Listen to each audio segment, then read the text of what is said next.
안녕하십니까. 지난 시간에 이어서 오늘도 호세아서 5장 강의 세 번째이며 전체적으로는 21번째입니다. 본문 말씀을 제가 가진 긴지 성경으로 봉독해 드리겠습니다. 유다의 고관들은 경계를 옮기는 자들 같았으므로 내가 나의 진노를 그들 위에 물같이 부으리라. 에프라임이 압제를 당하고 심판으로 깨어졌으니 이는 그가 기꺼이 계명을 따라 행했기 때문이라. 그러므로 내가 에프라임에게는 좀같이 될 것이요 유다 집에는 부패함같이 되리로다. 13절에 에프라임이 그의 병을 보고 또 유다가 그의 상처를 보았을 때 에프라임이 아시리아인에게로 가서 야렙 왕에게 사람을 보내었으나 그는 너희를 치료할 수 없었고 너희의 상처를 낫게 할 수도 없었으니 이는 내가 에프라임에게 사자같이 유다 집의 젊은 사자같이 될 것임이라. 나 곧 내가 찢어갈 것이요 탈취해 갈 것이나 아무도 그를 건져내지 못하리라. 15절에 내가 가서 내 자리로 돌아가 그들의 범죄를 인정하고 나의 얼굴을 구할 때까지 있으리니 그들이 고난 중에 있을 때 나를 먼저 찾으리라. 아멘. 오늘 본문 말씀을 중심으로 해서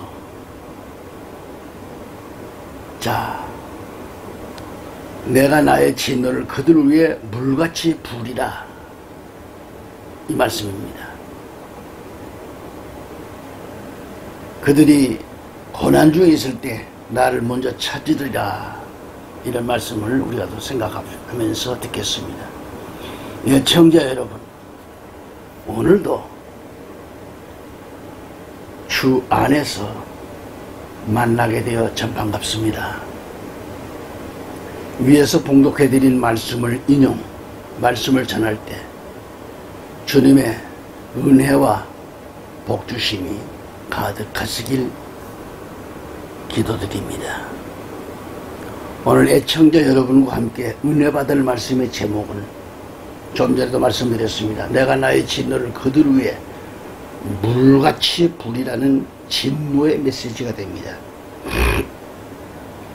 지난 시간 먼저 이 시간에 먼저 뉴스타운 TV 조우석 칼럼을 시청하고 한국교회 목회자들이 보고 깨닫고 대면 예배가 회복되기를 눈물을 흘리며 간절히 기도하는 시간을 가졌습니다.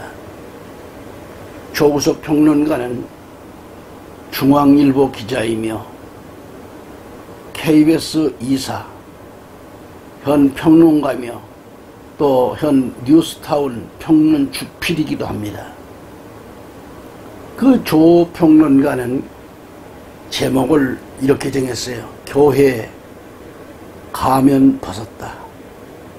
사탄 문에 굴복한 집단.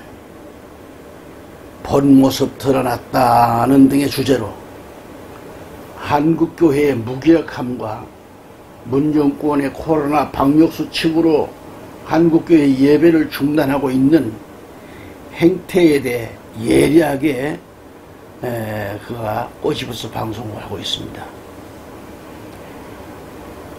조우석 평론가는 현재 문재인 정부는 거리두기 4단계 일환으로 비대면 예배만을 교회에 조치를 내렸다. 여러분이 익히 알고 있겠지만 교회가 수용할 수 있는 인원의 10% 최대 19명에 한해서 대면 예배를 허용하고 있을 뿐이다 라고 했습니다.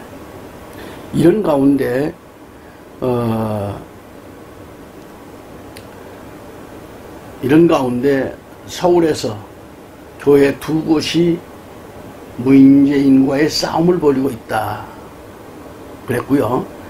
은평제일교회는 지난 주일 예배에 코로나 정치 방역을 하는 문재인에 대한 항의 차원에서 성도들과 심화부 목사가 코로나 이 방역복, 즉 방호복을 입고 예배를 드리는 눈물겨운 그런 광경으로 이해하면 된다라고 했습니다.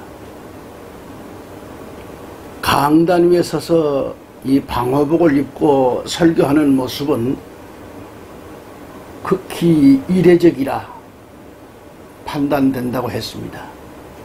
의미심장한 것은 서울 성북구에 있는 사랑제일교회가 문재인과의 싸움을 벌이고 있다 그랬습니다. 그래서 이 교회는 지난달부터 연속해서 당국의 조치에도 불구하고 대면 예배를 강행했다라는 것입니다. 그러자 행정당국은 이 교회를 폐쇄 처분하겠다고 으름장을 놨다. 교회 측은 방역수칙 자체가 위헌이다며 곧 헌법 소원을 제기하겠다며 강경한 입장을 가졌습니다. 여러분은 이 문제에 대해서 어떻게 보는가요? 조우석 판단은 그렇습니다. 문재인 정권은 참으로 사악하기 짝이 없다는 것을 보여준 것이라고 생각합니다.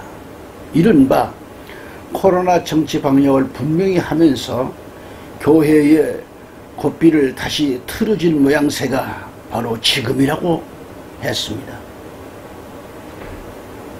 이런 상황에서 유감스럽게도 한국교회는 앞에서 언급한 한두 군데의 교회를 빼고는 전체를 보면 머리카락 잘린 삼손이라고 생각지 아니할 수 없다. 도대체 무기력한 한국교회를 보면 참을 수가 없습니다라고 했어요. 문재인의 방역수칙이 이 얼마나 말도 안 된다는 것을 다 알면서도 왜 이렇게 속수무책인지 모르겠습니다. 이게 상식에 비추어 얼마나 웃기는 소리인가는 아주 쉽게 설명될 수 있습니다. 음악 콘서트장에서는 5,000명까지 허용을 하는데 왜 교회만은 콕 찍어서 폐쇄를 한다고 하니 이게 말이나 되는가? 교회는 그래도 정적인 분이 오는 것이고 음악 콘서트장은 상대적으로 여러 방면에서 사람들이 오기 때문에 방역수칙을 더 엄격하게 적용하는 게 맞다고 봅니다. 이렇게 교회의 입에 재갈을 물리기 위한 문재인의 수작이라는 게 삼척동자도 다 아는데 제가 놀라는 것은 따로 있습니다. 문재인이 사악한 치부가 거의 사탄 속 인물이라는 것을 익히 알고 있지만 제가 놀라는 것은 이 나라 교회가 과연 근현대사를 지켜왔던 강력한 신앙 집단이 맞느냐, 바로 그 점에 대해서 물음표를 달고 싶다고 했습니다. 또한 조우석 평론가는 비대면 예배라는 것 자체가 없습니다. 이는 신학적으로 성립이 안 되는 것으로 알고 있습니다. 대학이나 병원 등에서는 비대면 강의, 비대면 원격 진료 같은 것을 해도 된다고 하지만 예배에는 비대면이 없다고 하는 게 정성무 전 청신대 총장 같은 신학자의 얘기입니다. 정성구 전 총장이 집필한 책을 뉴스타운 유튜브에서도 소개를 했습니다. 목사가 왜 욕을 해? 라는 그런 이 책에 그대로 실려있는 내용입니다. 논란의 여지가 없습니다. 자, 왜 그러는지는 짧게 말해서 기독교에서 예배 행위라는 게 무엇인가요? 하나님과 그 백성들 사이의 만남이기 때문에 그렇습니다. 당연히 비대면 예배로 가는 것은 예배 장면을 눈으로 지켜보는 행위일 뿐이지 기독교에서 생각하는 진정한 예배와는 무관하다고 알고 있습니다. 그런데도 권력이 비대면 예배를 강요했을 때는 바보처럼 알아서 기어서는 안 되는데 한국교회는 정말 부끄러운 줄 알아야 합니다라고 했어요. 이게 왜 문제이냐? 신앙의 원칙이 무너진 현장이라고 보기 때문에 그렇습니다. 제가 파악하고 있기에 한반도에서 이루어지고 있는 첫 번째 예배는 교회의 사에 따르면 1884년에 황해도에 있는 소래교회라고 하는 곳에서 한반도 첫 번째 예배가 이루어졌다고 하는데 이후 독립운동과 대한민국 근대화 뒤에는 교회가 있었습니다. 이것은 모두가 알고 있는 사실입니다. 그런데 교회는 부끄러운 역사를 하나 지니고 있습니다. 이는 일제의 신사참배를 한 적이 있었습니다. 그것도 대한예수교 장로회 총회에서 신사참배를 공식적으로 가결한 것입니다.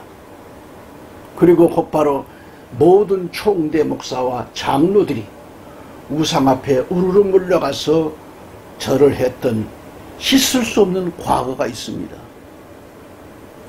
그것은 저 같은 비신자의 표현으로는 신앙의 정제를 잃는 것이라고 봅니다. 신앙의 정제를 잃었어요. 어떻게 일본의 민간 종교에 불과한 그런 신투의 화환 앞에 찾아가 가지고 머리를 조아리고 세상 권력 앞에 천황 앞에 머리를 조아릴 수 있는 것인가요? 그러한 부끄러운 과거를 가진 한국교회가 일제보다 더 악독한 사탄 굴려 문재인 앞에서 왜 정 한번 제대로 못하고 있는지 그게 정말 답답합니다. 정말 이해할 수가 없습니다. 고약한 건 이 나라 교회는 거기에 대한 문제의식조차 희박하다고 봅니다. 자료를 찾아보니 3년 전 한국교회에서는 입바른 소리를 했습니다. 10만 명이 모여서 일제시대 때의 신사참배를 회개하고 교회 회복을 다짐한 적이 있습니다. 그때 국민일보에 났던 기사를 보면 개신교회의 인사들이 나와서 우리 열심히 하겠다는 다짐을 한다며 떠벌리고 자랑을 했습니다. 정말 말도 안 됩니다. 이거 자체가 공허한 약속, 허공에 뿌려진 거짓말이라고 봅니다. 이렇게 발언하는 이유가 두 가지가 있는데, 첫째는 이때 10만 명이 모인 예배 때 드려진 그 헌금을 따로 모아가지고 윤미향이가 하는 정의연 구 정대협에 갖다 바치겠다고 선언했다는 것입니다. 실제로 그렇게 했을 겁니다. 속죄의 의미로 그렇게 하겠다고 하는 것을 대한민국의 개신교회 지도자들이 현대사를 파악을 못하고 있습니다. 정대협은 얼마나 흉악한 대한민국을 파괴하는 암적 집단인가에 대한 문제의식조차 없다는 것을 보여준 것입니다. 둘째 이유는 정말로 한국교회가 회개하고 교회 회복을 3년 전에 그렇게 다짐했다면 2021년 지금은 그 사악한 문재인 권력, 사악한 사탄 권력에 대한 타도 운동으로 이루어진다는 게 제 판단입니다. 이 점에 대해서는 제가 목에 칼이 들어와도 판단을 바꿀 수가 없습니다. 이제는 대한민국 모두가 알고 있습니다. 문재인의 애비가, 문재인의 아버지라고 한 자가 인민군인 장교 출신의 붉은 집안이라는 것은 국민들의 의혹으로 남아 있습니다. 그 의혹은 바로 제가 했습니다. 문재인은 그 문제의 제기에 대해서 아니면 아니라고 고소 고발을 해야 하는데 지금껏 입도 뻥끗 안 하고 있습니다. 이는 문이 잘못을 치하고 있다는 뜻이겠죠. 그리고 오래전 청와대 민정수석 당시 문재인이가 북한 공작에 코가 낀 것이라는 의구심도 제가 제기했습니다. 그것으로 끝나지 않았습니다. 문재인은 1960년대 이후 통역당 DNA를 지금도 가지고 있어서 신은복을 가리켜 한국에 존경하는 사상가라고 황당한 개소리를 했고, 지금 청와대의 방역비서관을 포함한 청와대 출신의 인사들로 깔아놓고 있습니다. 결정적인 탄핵 사유가 됩니다. 당장 그 자리에 있으면 안 된다고 하는 국민적 공분을 일으킬 만한 충분한 사안입니다. 뭐가 더 필요한가요? 그리고 결정적으로 4년 전 대선에서 저질러진 조직적인 선거법 위반, 범죄 행위의 실체로 경남지사 김경수가 감옥에 들어감으로써 대법원 판결로서 모든 게 다 밝혀졌습니다. 이를 종합하면 문재인은 부정선거로 당선된 사악한 권력이 맞고, 지난 4년 반 동안 대한민국 파괴 행위에 집중해온 무시무시한 사탄 권력이 맞습니다. 이런 작자가 청와대에 앉아있고 임기를 다 채우기에 어떻게 우리가 방관하고 있을 수 있을까? 대체 왜 이러는가? 저 같은 사람도 흥분을 하는데, 최고의 신앙 행위인 예배를 방해해놓고 정치방역에 몰두하고 있는 문재인에 대해서 왜 당당한 한거를 교회들이 못하고 있는지 저는 묻지 않을 수 없습니다.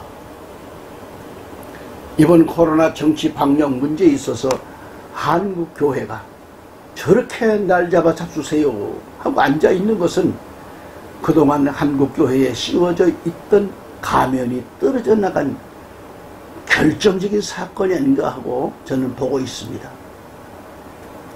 대체 왜 이럴까를 한국교회를 향해서 묻지 않을 수 없습니다.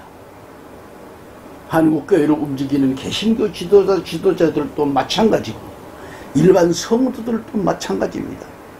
그리고 제가 약속을 하나 드린다면, 앞으로 저는 교회의 잘잘못에 대해서는 때릴 것은 때리겠다는 약속을 하겠습니다.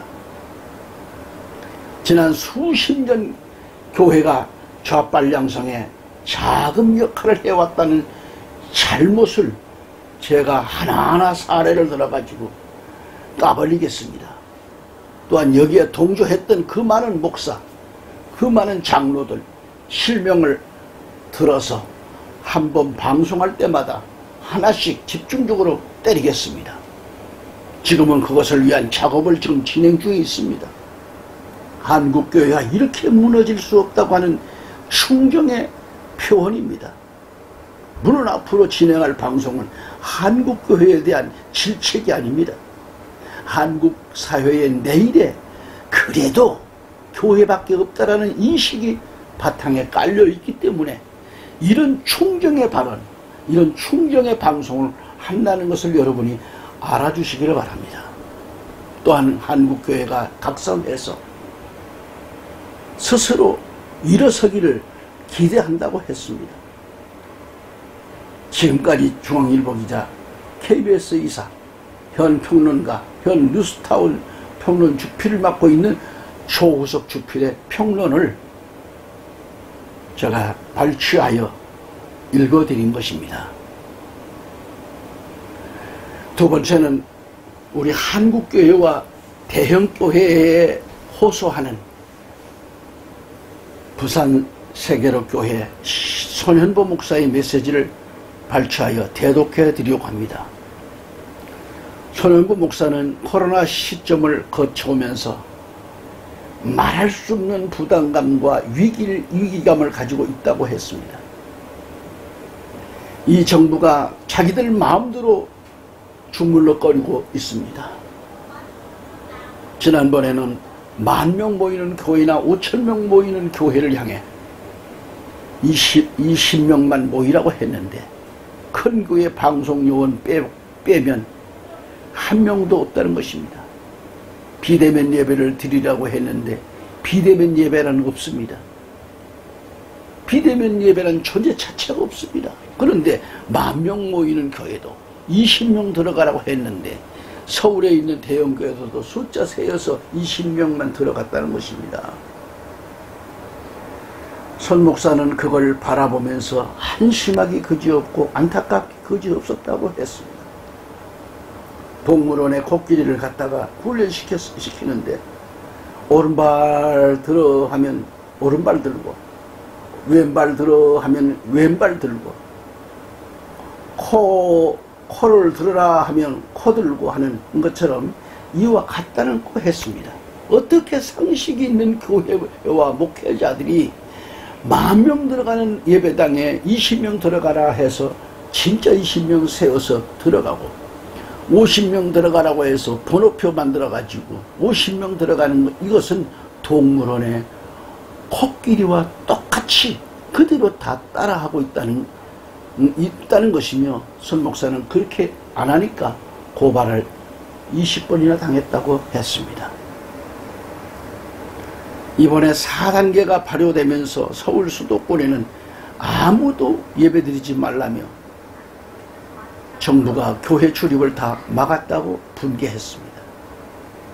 한국교회 성도 여러분, 목회자 여러분, 노래방도 열어놓고 헬스장도 열어놓고 식당도 공연장에는 5,000명까지 들어가도록 입장을 허용하면서 영화관도 한 칸만 띄우면 다 영화 관람하도록 만들어 놓고 유독 교회만 다 비대면 예배드리라, 이게 말이 되느냐라고 했습니다.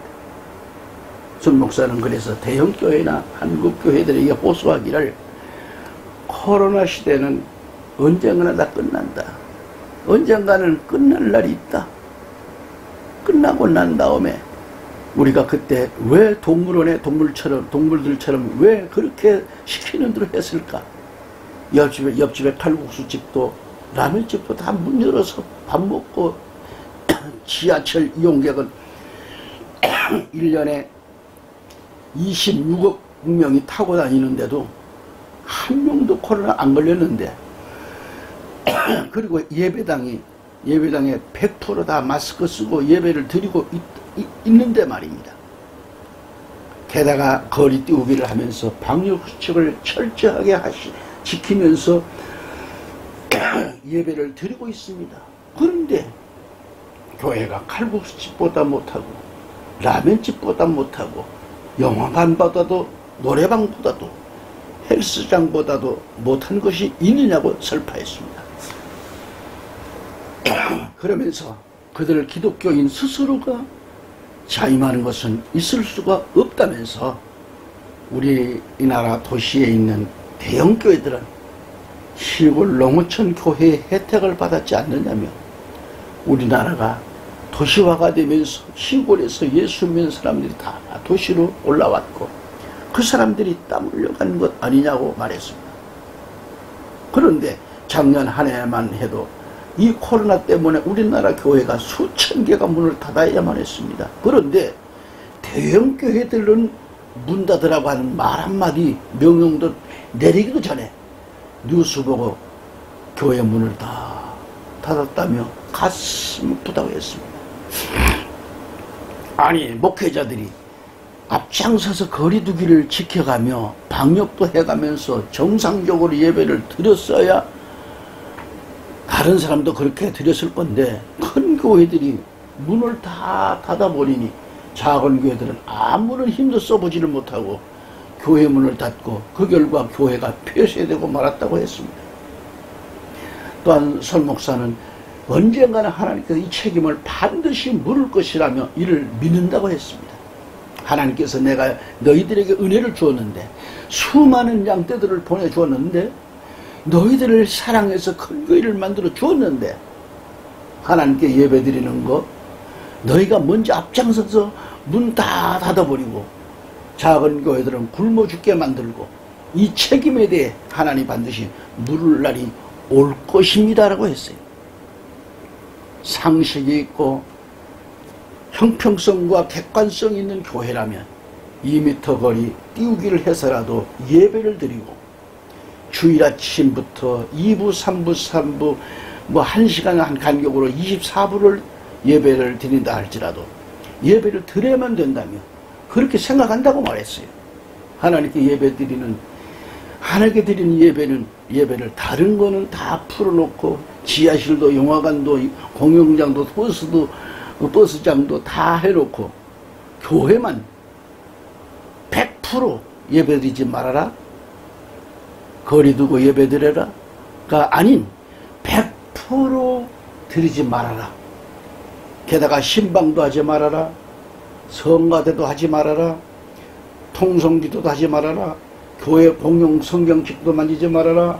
만지면 10만원 벌금 물어내라. 이런 것을 법이라고 이런 법을 지키겠다고 하는 그것이 신기하지 않느냐며 목소리를 높였습니다. 정부는 하나님인가? 정부 대변인의 명령이 하나님의 말씀인가? 정부가 교회를 좌지우지하는 것은 있을 수가 없습니다. 우리 그리스도인들은 종교의 자유, 헌법의 가치로 인정된 것입니다. 그런데 정부가 이러한 종교의 자유, 헌법을 오용, 남용하다가 다음에 반드시 심판을 받게 될 것이라며 강력히 경고했어요. 더욱 우려스러운 것은 앞으로 10년 후가 되면 2030년이 되는데 지금 현재의 숫자에서 교회 미성년자 수가 71.1%로 감소된다고 하면서 또한 앞으로 15년 후에는 2035년이 되는데 통계적으로는 기독교인이 0% 시대가 온다고 우려했습니다. 통계적으로 그렇다고 했습니다. 이 말씀을 듣고 여러분들 어떻게 생각하시나요? 한국교회 성도 여러분들, 정말 여러분들 우리는 이 시대 말에 우리는 정신 차려야 됩니다. 정신 차리지 않으면 안 됩니다. 사랑하는 성도 여러분, 정신 차립시다. 자, 우리가 이 시대 말에 이 일을 감당해 나가야 됩니다.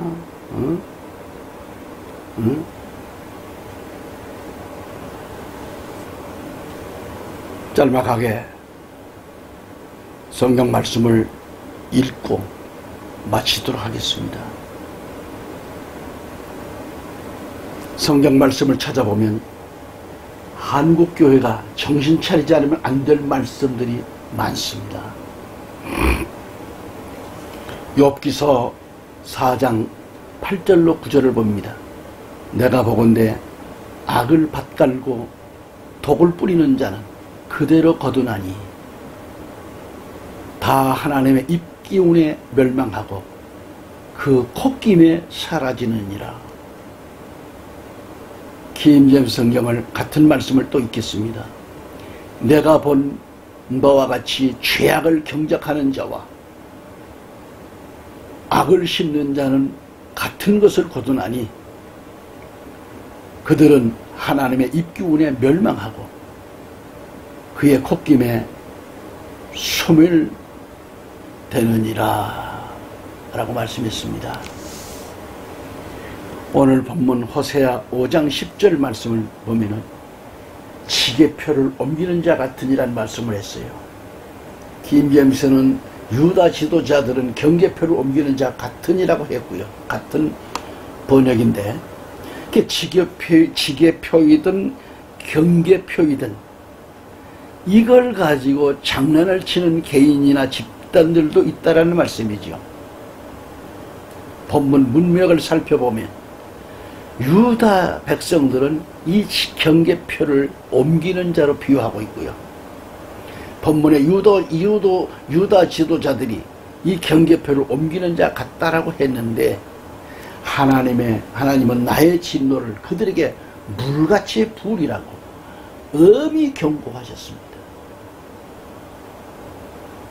우리 한국교회는 정신을 차리지 않으면 안 됩니다. 여러분, 기인전서 신명기 19장 14절에 이렇게 말씀하고 있어요. 너는 주 너의 하나님께서 차지하라고 내게 주시는 그 땅에서 유업으로 받을 내 유업에서 옛날 조상이 정해놓은 내 이웃의 지계표를 옮기지 말지니라 라고 했습니다. 지계표, 바로 이 경계표를 옮기지 말라고 하셨고, 김제에서 신명기 27장 17절에도 보면 자기 이웃의 지계표를 옮기는 자는 저주를 받으리라고 했습니다. 여기서는 지계표를 옮기는 자는 저주를 받으리라고 했어요. 요즘도 보면은 남의 땅을 불법적으로 문서를 만들어 가지고 빼앗는 일들이 많잖아요. 영적인 일도 지금 자영하고 있습니다. 하나님의 교회 예배를 빼앗는 일들, 또 이들은 남의 것을 착취하는 악한 자들입니다. 이처럼 유다 지도자들이 경계표를 옮기는 자 같다고 했으니 말이죠. 우리 한국교회 목회자들, 지도자들, 제발 하나님의 법을 어기지 마십시오. 예배를 비대면으로 옮기지 마십시오. 정부는 하나님의 교회를 건들지 마십시오. 하나님의 교회를 함부로 간섭하고 착취하는 악한 행위는 안 됩니다. 거기에 덩달아 유다 지도자들처럼 정부에 대항도 못하고 경계표를 옮기는 자같이 됐다고 하면 하나님은 저주를 부을 것이라고 했습니다. 교회이든 정부이든 한국교회 성도들 정신 차리지 않으면 안 될 것입니다. 저는 이처럼 마지막 때 세례 요한처럼 생명을 가지고 이 복음을 전하고 있습니다. 한국교회 성도 여러분들과 목회자 여러분, 그리고 한국교회 우리 국회에 계시는 국회의원 여러분들, 국회에도 우리 기독교인이 예수 그리스도를 영접한 국회의원이 그토록 많다는데 어째 이런 일에 그렇게 무감각하고 이렇습니까? 정세균도 그렇지 아니라고 했습니다. 그런데 앞장섰지 않습니까? 비대면을 만든 자 아닙니까? 정권에 물들고 아부하게 되면 진리는 없는 것입니다. 우리는 이에서 나라와 민족을 위해서 같이 무릎을 꿇고 눈물로 가슴을 치며 기도할 때인 것을 잊지 말기 바랍니다. 다음 시간 다시 뵙겠습니다. 감사합니다.